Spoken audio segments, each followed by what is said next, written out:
Thank you for downloading this podcast from the British Theatre Guide. For more information about British Theatre Guide, please visit britishtheatreguide.info. The question of how much impact the COVID lockdowns had on British theatre and how well the industry has recovered or changed since has been the subject of much discussion and speculation, including in this podcast.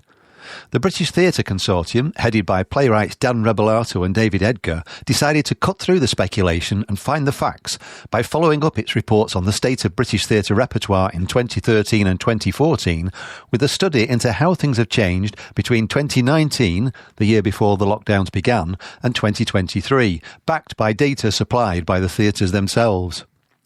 I spoke to Dan Rebellato the day after the report was released, and I asked him whether there has been any reaction or feedback yet in response to their findings. Yes, there's been actually quite a lot already. We've had bits of a very nice piece in The Stage.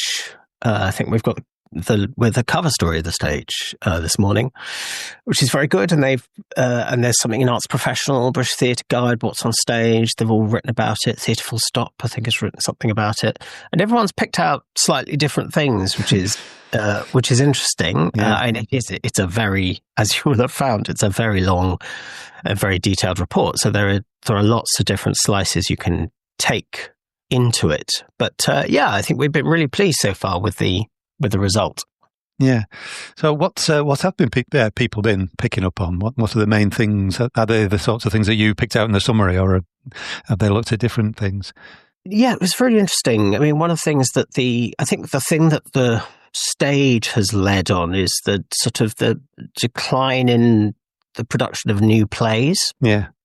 Which is definitely a big feature of changes in the theatre between 2019 and 2023, which are the 2 years of the report's focus. That's very, very important. Other people have talked about the rise of adaptations, the increasing centrality of musicals in the repertoire. Yeah, lots of different. There is some good news in the report about the moves towards greater equality between men and women playwrights. Yeah. In the repertoire, which is quite a substantial change, certainly over the last 10 years or so. So yeah, lots of different takes. Yeah, most people seem to lead with the bad news, but the summary is fairly positive. I mean, that's how I took it anyway. The robustness, I suppose, of most theatres, they've managed to survive in a very difficult period, haven't they? Yeah, well, I mean, it's, as I think I say, theatres often will say that, if they have to close for 6 months because they're getting their atrium, reglazed or something, they often find it takes 6 months to a year to get their audience back, because even in that short period of time, people find new things to do with their leisure time and that sort of thing. And of course, what we had is every single theatre closing twice, for quite extended periods. And so you wouldn't have been surprised, I think, if the theatre in 2023 was in a far worse state in terms of productions, audiences, attendances, box office, and so on, than it had been in 2019. But in fact, what we found is that more people went to the theatre in 23 than they did in 2019. There were more performances, actually, of the theatre. The big change against that is that the number of productions went down by just under 15%. So there are definitely fewer shows around. But in some ways, that's because shows are running longer. Yeah. They're more successful, more people are going. And so for that reason, yeah, absolutely, there is a certain sense in which the theatre did kind of come roaring back after COVID, though it wasn't exactly the same theatre.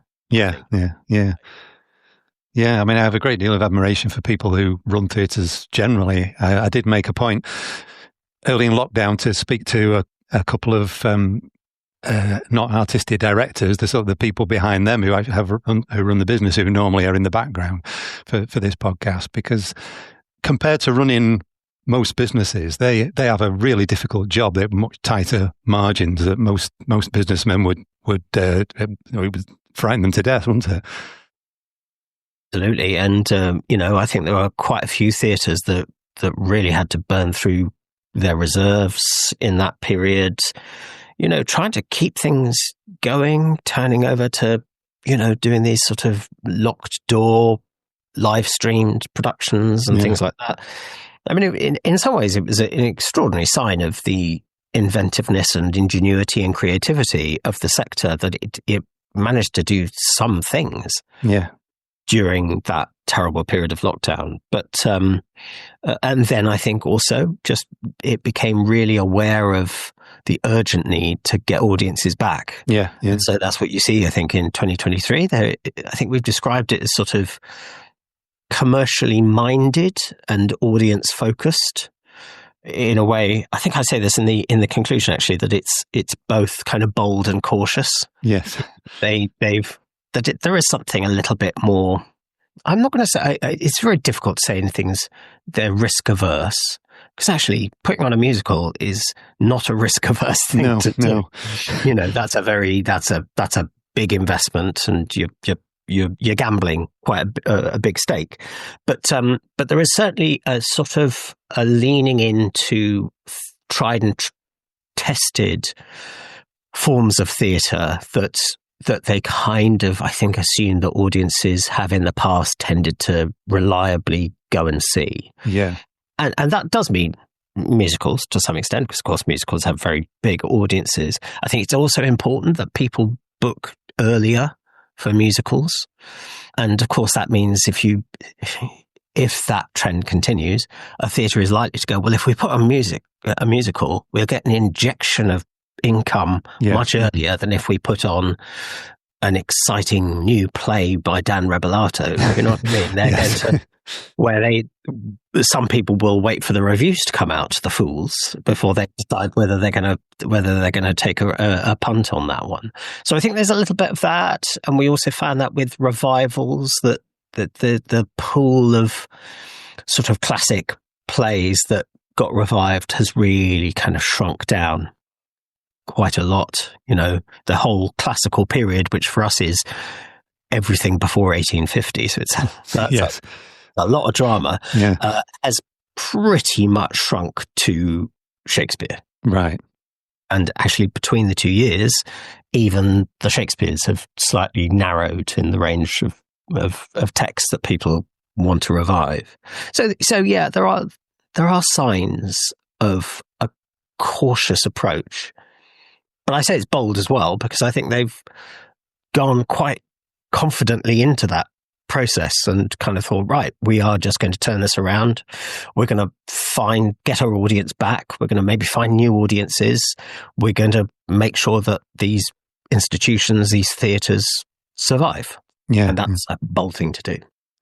Yeah, one thing I've noticed that I've mentioned to a few artistic directors recently is there are a lot more, particularly in the regions, co-productions, which give less choice to audiences, particularly if they're in the same sort of area.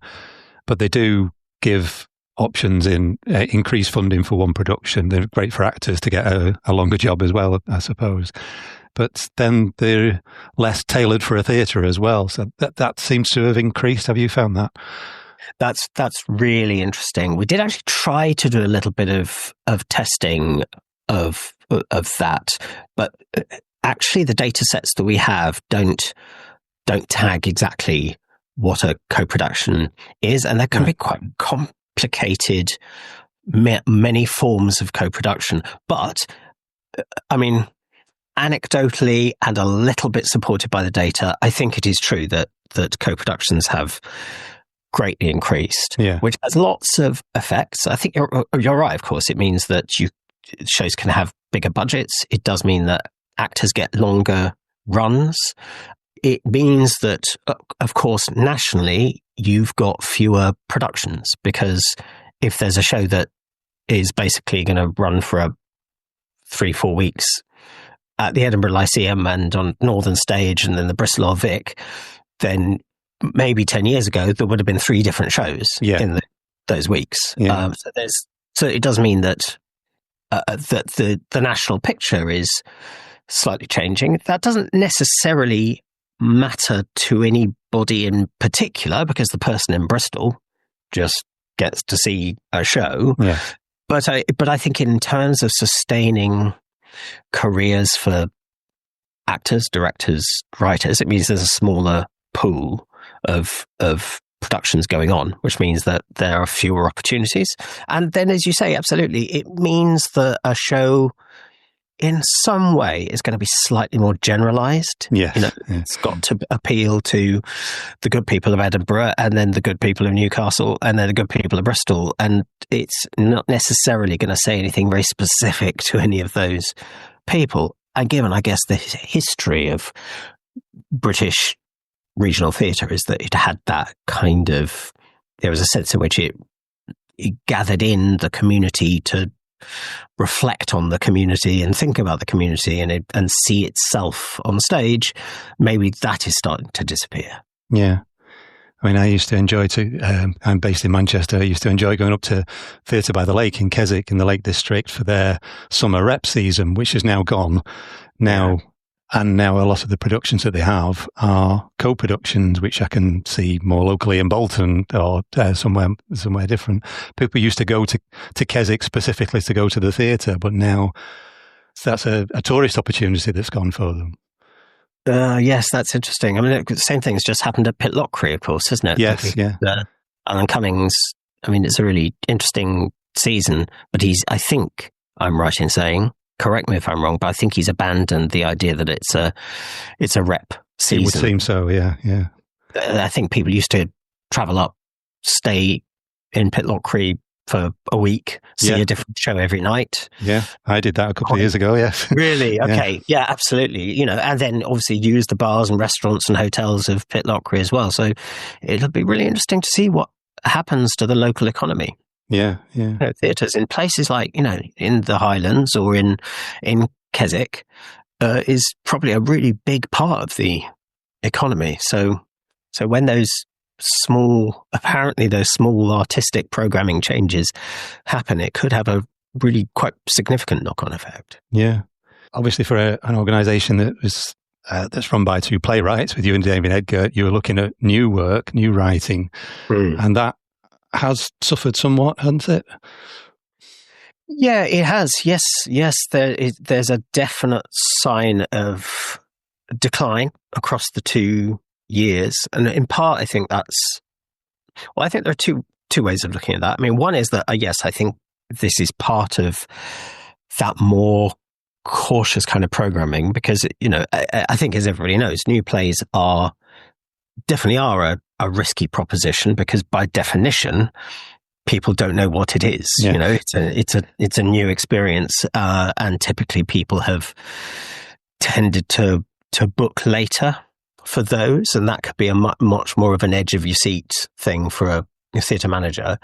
And so I think that's my guess about why we've seen the number of new plays decline. The new plays that have been put on have done better.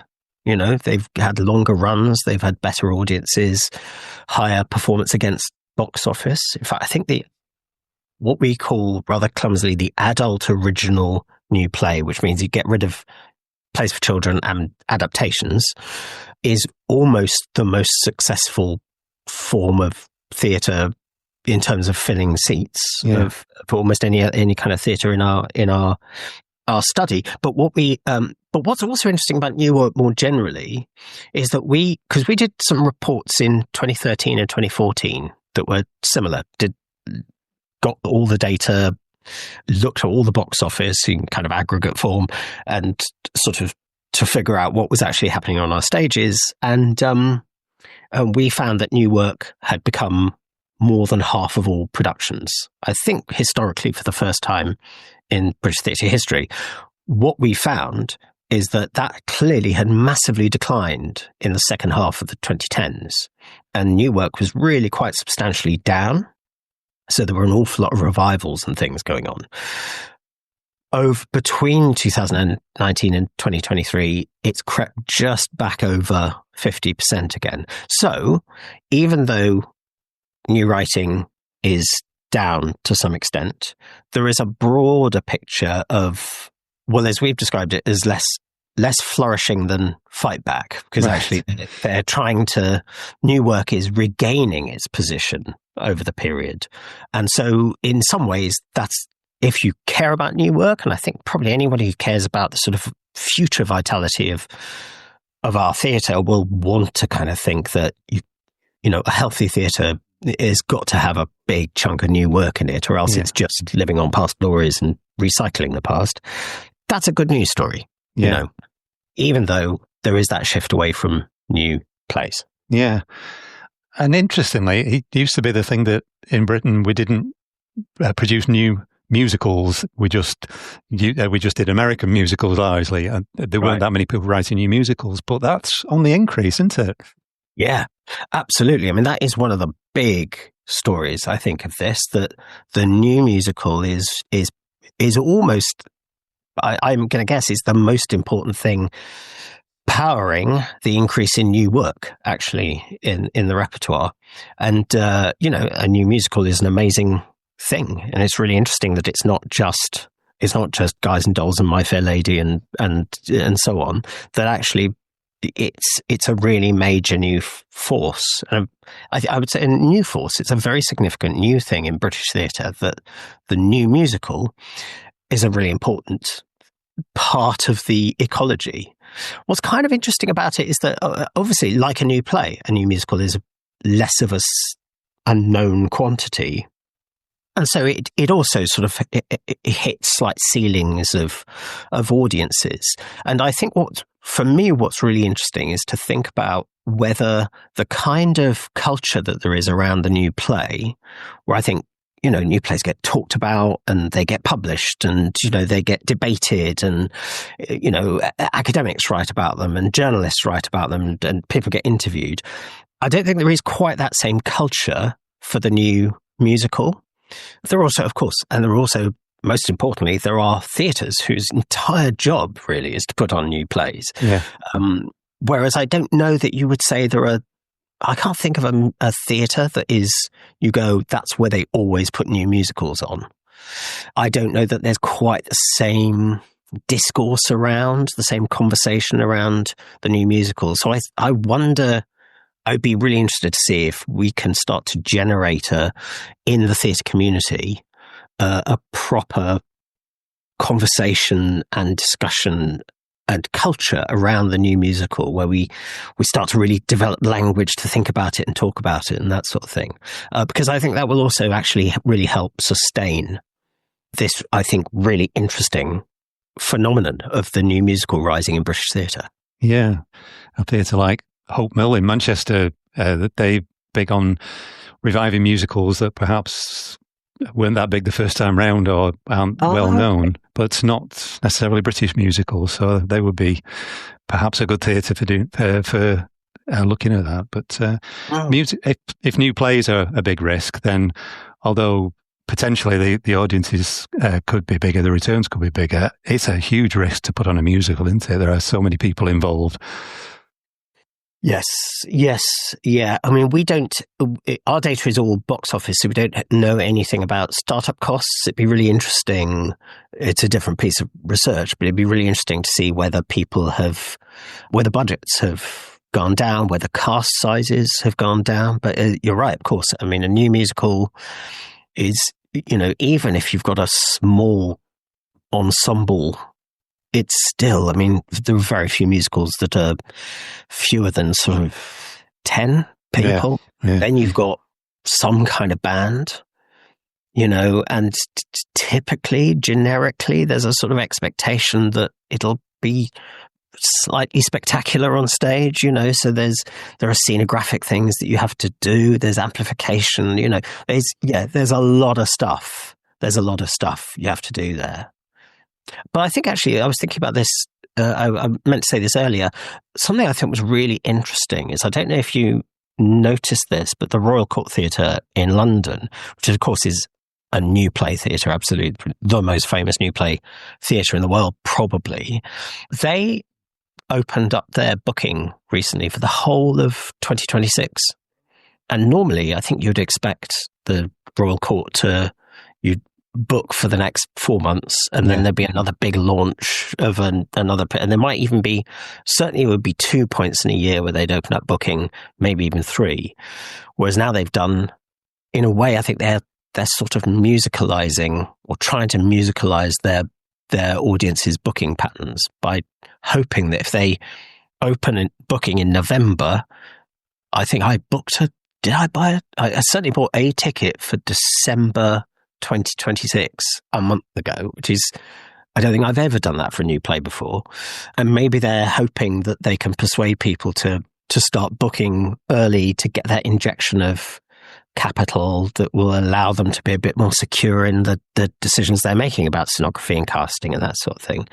And it'd be really interesting to see if that pattern starts to spread through British theatre. Yeah, and a lot of theatres do that for pantos. They sell a year in advance. I can remember in 2020, I don't know if you looked specifically at pantos, but I remember when we were coming up to this time of year 5 years ago, everybody was saying, if we lose the panto season, then we're going to lose a lot more theatres. But fortunately, we didn't entirely lose it, did we? Yes, that's right. I mean, yeah, absolutely. The panto is sort of your rock solid earner for December, isn't it? You just, although it's an interesting one because actually its tickets are usually quite cheap because most families will want to buy like 4 tickets for it. It's not just 2 of us going out for a night out, it's, so it has to be family friendly and affordable, but nonetheless, it's, the numbers are way up in terms of how many seats they fill. And, so it's very reliable. It's really reliable because everybody who goes to a panto pretty much knows exactly the experience they're going to have. Yeah. And it's just the particularly brilliant variation on it that theatre and that cast and, the songwriters and so on have done this year. But still, basically, it's Jack and the Beanstalk, it's Mother Goose or whatever it is. So for that reason, it's almost the perfect Old Faithful, the note quantity. And yeah, absolutely. It's for quite a lot of theatres, it's at the heart of, that is the banker. We know we're going to get that cash in. And so, yeah, you're right. They open up the booking really, really early on. Yeah. Unfortunately, we didn't lose it in 2020. I think it was slightly reduced the season. There were some lockdowns around it, but I think we managed to get a panto season. Yeah, I can't remember. I do spell it all out in the introduction about COVID, but there was certainly a lockdown that happened. And then didn't we start going to tiers? Yeah. Around, and there were some places that had to close. Manchester had to close, didn't it? Yeah, we did. At some point, because there was the variant of COVID over Christmas. But I think they did get there were quite a lot of places that did manage to get a bit of a panto season, which must have been a lifeline. Yeah. You've referred to adaptations. Adaptations, it still work for playwrights, but I suppose it's somewhere in between new work and something that could be safe on something that people recognise and might buy a ticket for, I suppose. They did okay, didn't they? Yeah, adaptations have increased. I mean, partly, of course, that's powered by musicals. Yeah. Because musicals are very, very often an adaptation of some other source material, and because new musicals are on the rise, that very often means that new adaptations are on the rise as well. But yeah, you're absolutely right. It's that thought that a lot of the theatres have been going through of thinking, if we want people to book and book early, there needs to be a bit of known IP or something in this project. So if you can say, I don't want to make it sound like it's a cynical move, because there are, some completely fantastic adaptations, of course, but like I think High Noon is about to open, I think in the West End. I'm sure the idea is people go, oh, that's a great movie. Oh, I'd love to see that on the stage, and yeah, I'll book for it. And it's got a couple of great stars in it. So I know all those things. These are all the go factors. It'll encourage me to book and book early. And so I think along with adaptations, along with certain revivals of sort of very familiar titles, Macbeth being the most popular Shakespeare, we also see that kind of star casting. I think that there's always been star casting, of course, but I think you do see it feels like there's been a lot of that. We don't have data for that in our report, but I think you can I mean, everyone can see that it's one of the ways you then get another wave of bookings is, this is now on sale, and then 2 months later, and it stars these amazing people, as you get another wave of bookings and that sort of thing. And I think that's kind of, as I say, I don't want to say that that's cynical at all, because it is probably all part of why the theatre did come back so strongly. Yeah. But there are probably limitations. I mean, that probably does add constraints of various kinds to the sort of work you're going to do. Is this big Hollywood star going to turn up for a flinty, angular, disturbing, very violent new play? Maybe they will, but it's more likely if you say, we're going to do The Tempest. Would you like to come and see, be the star of this show? And it's going to be in a big theatre and all those sorts of things. So I think all of those things come into play, really. Yeah. You mentioned revivals are dominated by Shakespeare, but that's something that I've heard complaints about in the past, particularly from living playwrights, that if you get that first production, and then it's very difficult, even if it's your first production was on the West End, it's very difficult to get that second production anywhere in the country. Has that improved at all? That's, I think the short answer is no, it hasn't improved. It's, obviously we've only got the snapshot of these 2 years, 2019, 2023. The only way we'd be able to measure that would be in post-war revivals. We divide the whole history of drama into three eras: classical up to 1850, the modern period 1850 to the end of the Second World War, and then from the Second World War to the present is the post-war period. So any second productions of the kind you're talking about would be post-war revivals. Yeah. And what we've found is that actually it's a very popular period to revive from, but the number of playwrights who got revivals has dropped between 2019 and 2023. And also I think the sort of average number of revivals has also dropped. So people are less likely to see their work being revived, or at least they were in 2023. It'd be interesting to see if that's a pattern that continues. Yeah.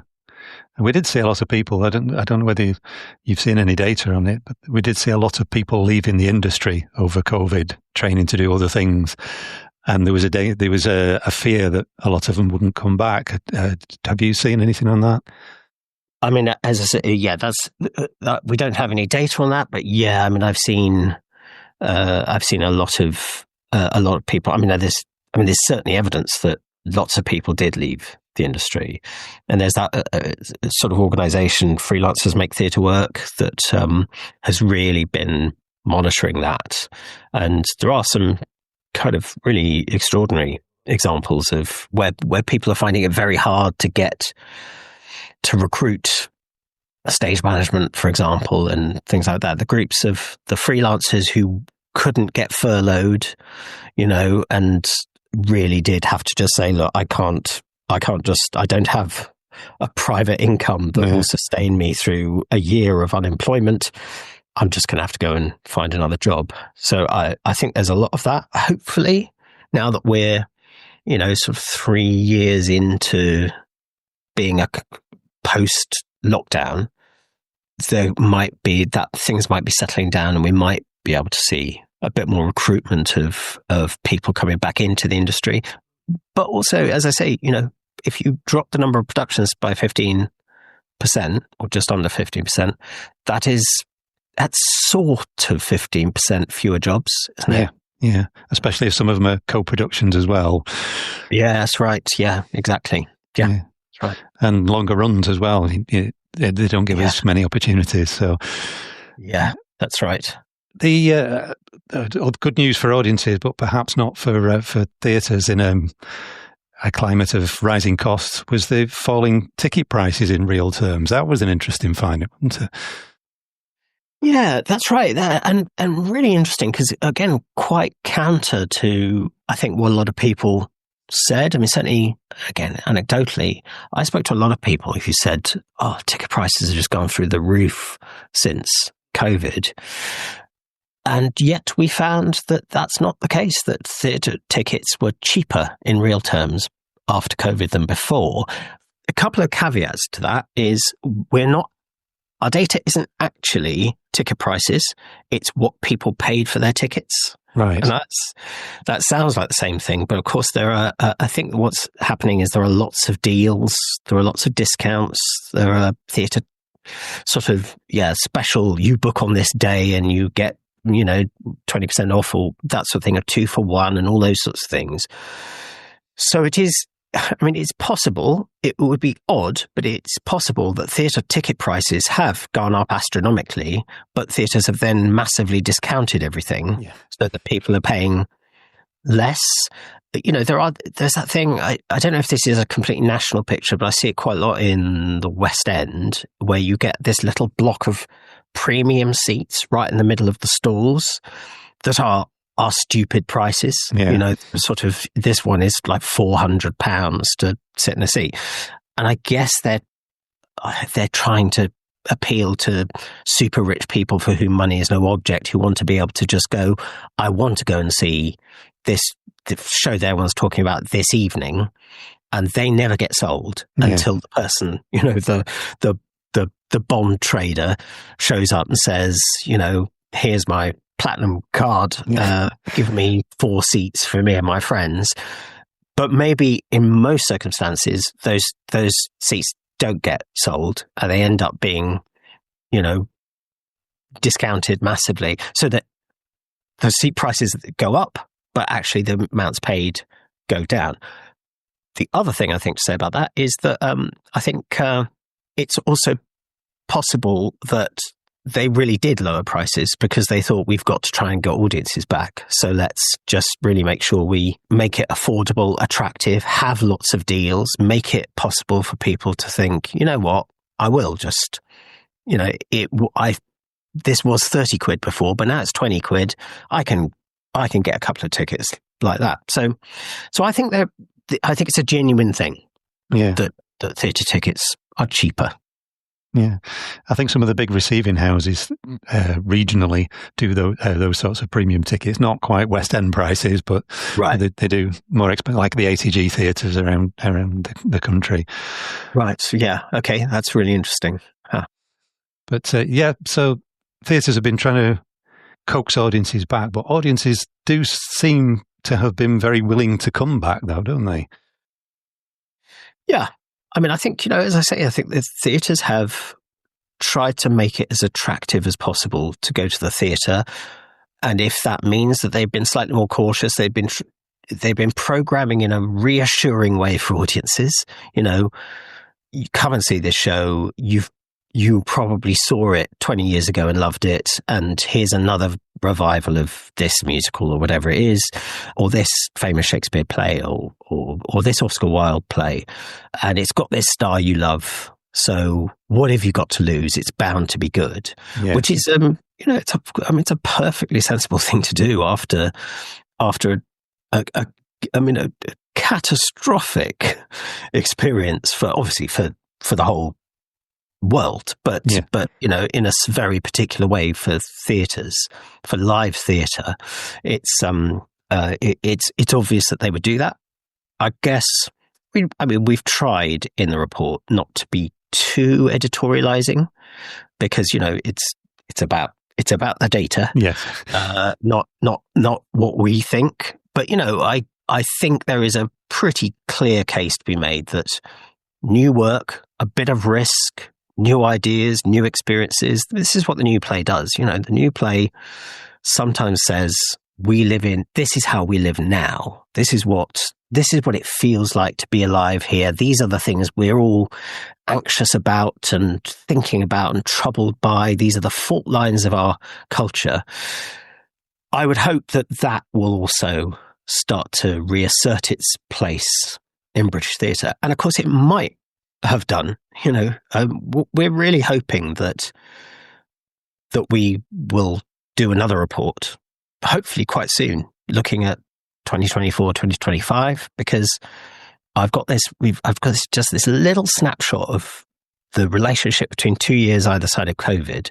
And I really want to see whether the pattern from 23 is sustained or whether that's actually a little transitional year, and that actually people are starting to program in different ways, and certainly bring the new play and the new device show and the new musical, all these things that give us an opportunity to experience ourselves, and who we are now. I think to really get a chance to put those right back at the heart of the repertoire. Yeah.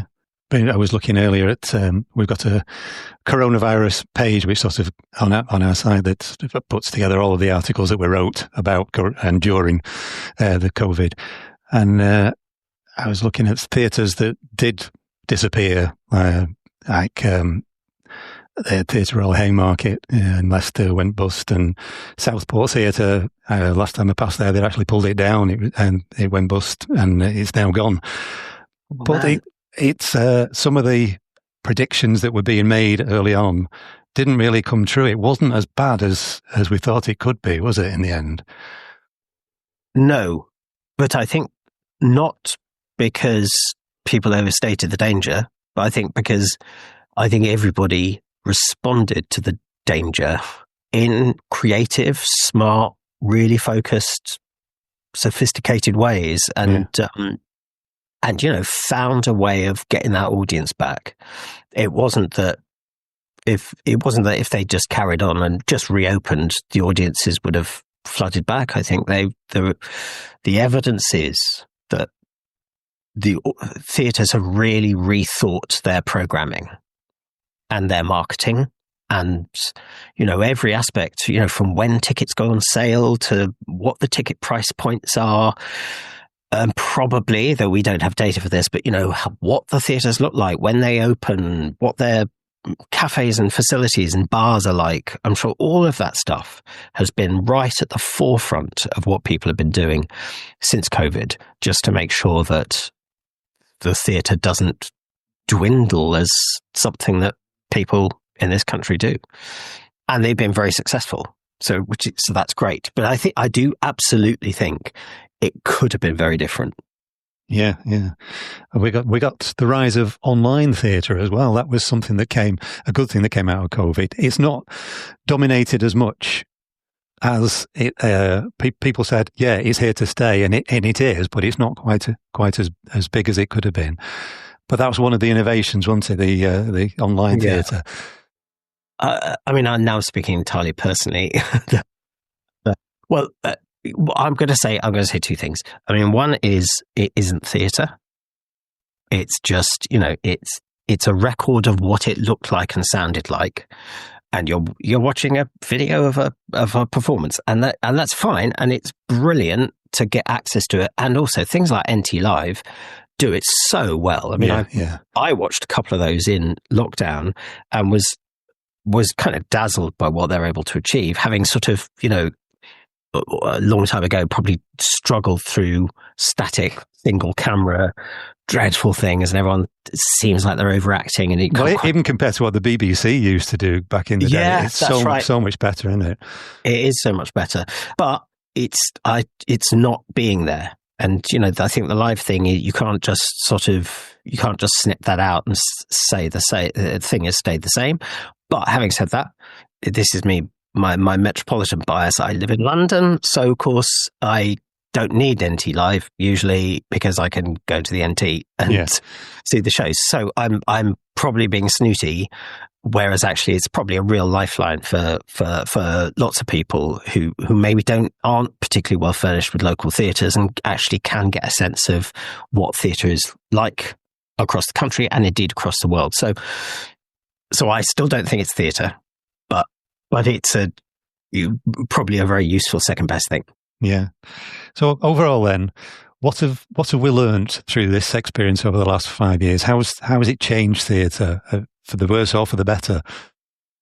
Well, I think it's shown that the theatre has more than survived.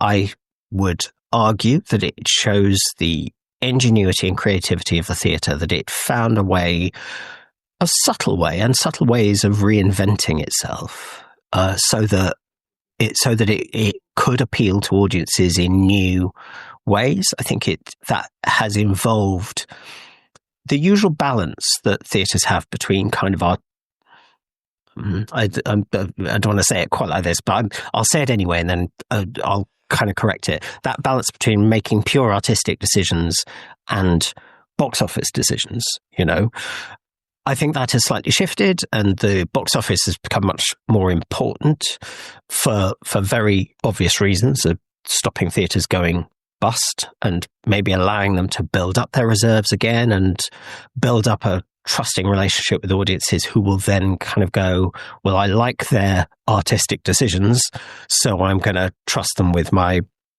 box office, my money. And obviously that's a very bad binary, and artistic decisions are also box office decisions, and they're complementary, blah, blah, blah. So I think that has happened, and what we've seen is that productions are down, but performances are up and attendances are up, and they have been very sensitive to the market in terms of how they've priced the theatre. There have been changes in the repertoire towards things like musicals, adaptations, slightly away from new plays, certainly a reduction in the range and scale of revivals, certainly a big drop in translations. I think there's stuff to kind of say about that. But overall, though, the thing, this might seem like a rather meta point. I think my big experience from working on this report is how amazing it is to have this information, and how important it is that we don't just rely on the kind of gossip networks and anecdote, that we actually go, what is actually happening in our theatres? What are people doing? Where are they doing it? Who's coming to see it? What are they paying for it? What are the patterns of that? How long are the runs? How big are the houses? I think it's a privilege, actually. It's been a real privilege having access to that data and being able to really go quite granular down all the rabbit holes of British theatre. And so in some sense, over and above any of the particular findings, I think the key thing for me is how amazing that we have this information, and we now know much more than we did before. That was Dan Rebellato, co-author with fellow playwright David Edgar of the report British Theatre Before and After COVID, published on the 26th of November 2025 by the British Theatre Consortium, based on the work of a research team led by Catherine Love-Smith. The full 143-page report can be read at or downloaded from the BTC website at www.britishtheatreconsortium.co.uk. You've been listening to a podcast from British Theatre Guide. For more information, please visit britishtheatreguide.info.